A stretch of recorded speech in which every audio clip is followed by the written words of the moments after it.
আজকে আমাদের আন্দোলন। আপনারা দেখেছেন যে এই চলতি মাসে অর্থাৎ রমজান মাসে সমগ্র পার্বত্য চট্টগ্রাম জুড়ে বিভিন্ন জায়গায় আমরা এই ধরনের আয়োজন করে চলছি।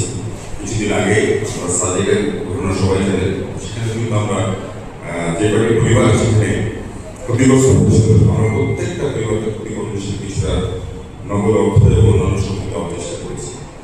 বাবুচড়াতেও এই সপ্তাহে গত সপ্তাহে একটা আয়োজন ছিল, আজকে এখানে হচ্ছে। এমনিভাবে আমরা সমগ্র পার্বত্য চট্টগ্রামেই দরিদ্র সীমার নিচে যারা বসবাস করছে তাদের সঙ্গে ঈদের আনন্দটা ভাগাভাগি করে নেওয়ার জন্য এবং কিছু পরিমাণ ইফতার সামগ্রী তাদেরকে দেওয়ার জন্য এই ধরনের আয়োজন করে চলছি। তো সেই ধারাবাহিকতা আছে এখানে আসা। আজকে এই পয়েন্টে হলো ডেফিনেটলি বাঘাঘাটের অন্য জায়গায় অন্য কোনো পয়েন্টে এই রমজান মাসে আমরা আবার একটা আয়োজন করতে যাবো ইনশাআল্লাহ। তো আপনারা যারা আমাদের সাথে ছিলেন তাদের অসংখ্য ধন্যবাদ, মিডিয়া কর্মী ভাইদের অসংখ্য ধন্যবাদ। আমি আশা করবো আমাদের এই ধরনের উদ্যোগে আপনারা আমাদের সাথে সবসময় সামিল থাকবেন। সবাই ভালো থাকবেন, সবাইকে আসলে অগ্রিম শুভেচ্ছা। আল্লাহ হাফেজ।